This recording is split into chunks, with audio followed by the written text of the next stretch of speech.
বাংলাদেশকে আর্থিক সাহায্য দেয়া বন্ধ করলো আমেরিকা। ভারত বাংলাদেশ চাপানুতরের মধ্যেই ঢাকার ওপর চাপ বাড়ালো আমেরিকা। আরো বিপাকে ইউনূস সরকার।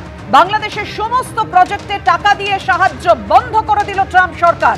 বাংলাদেশের স্বাস্থ্য ক্ষেত্রের উন্নতিতে কয়েকশো কোটি টাকা সাহায্য করে আমেরিকা। এই মুহূর্তে ট্রাম্প সরকার যে সিদ্ধান্ত নিয়েছে, সমস্ত প্রজেক্টে টাকা দিয়ে যে সাহায্য করে ট্রাম্প সরকার, সবটাই বন্ধ করে দিল আমেরিকা। কথা বলবো, আমাদের সঙ্গে রয়েছেন আমাদের প্রতিনিধি বিজেন্দ্র সিংহ। বিজেন্দ্র, বিস্তারিত জানাও। 20 তারিখ শপথ নিয়েছেন ডোনাল্ড ট্রাম্প রাষ্ট্রপতি হিসাবে, এবং তারপর যে পরপর তিনি সিদ্ধান্তগুলো নিচ্ছেন তার একটা বিশ্বজুড়ে প্রভাব পড়ছে।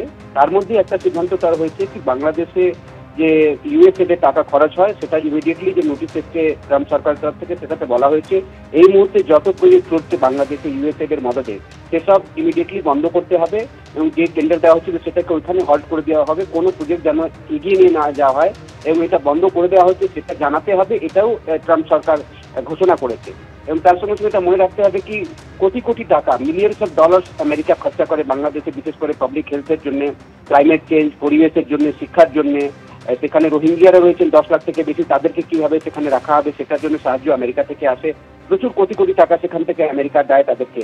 এবং মনে রাখতে হবে, গত সেপ্টেম্বর মাসেই মোহাম্মদ ইউনূস দেখা করেছিলেন ইউএসএড এর একজন আধিকারিকের সঙ্গে। সে সময় মনে করা হচ্ছিল তো হয়তো বাইডেন আসবেন এবং তারপর এই প্রজেক্টগুলো চলতে থাকবে।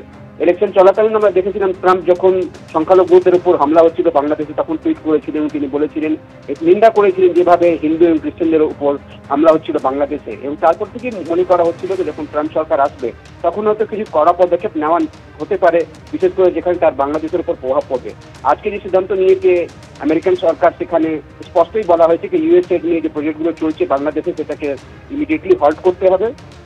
যার মধ্যে সব থেকে বড় এটাও মনে রাখতে হবে, কোভিড চলাকালীন আমরা দেখেছিলাম সব থেকে বেশি ভ্যাকসিন কিন্তু আমেরিকা থেকে বাংলাদেশে এসেছিল, সেটা ইউএসএড এর সাহায্য থেকেই free of cost America provide করেছিল বাংলাদেশকে।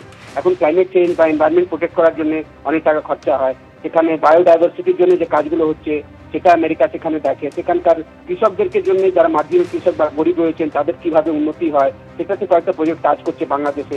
এই সব প্রজেক্ট এই মুহূর্তে বন্ধ করে দেওয়া হচ্ছে বাংলাদেশ আমেরিকা সরকার তরফ থেকে। তারা এই সাহায্যগুলো দেবেন না। এখন দেখতে হবে, যেহেতু এই মুহূর্তে বাংলাদেশের আর্থিক পরিস্থিতি খুব ভালো না, তাদের যে গার্মেন্ট ইন্ডাস্ট্রি এক্সপোর্ট করেন সেখানে একটা প্রভাব পড়েছে যখন থেকে সরকার চেঞ্জ হয়েছে। তারপরে আইন শৃঙ্খলা পরিস্থিতি কিছুটা অবনতি হচ্ছে। তারপরে কিন্তু এই সিদ্ধান্ত যেটা আমেরিকা নিয়েছে তার কিন্তু আর্থিক প্রভাব বিশেষ করে পড়বে বাংলাদেশের উপর, এটাই মনে করা হচ্ছে। ধন্যবাদ বিজেন্দ্র। অর্থাৎ যেটা মনে করছেন বিশেষজ্ঞরা, যে সিদ্ধান্ত নিয়েছে ট্রাম্প সরকার, যে বিপুল অর্থ সাহায্য করে আমেরিকা, সেই টাকা দেওয়া তারা বন্ধ করে দিল।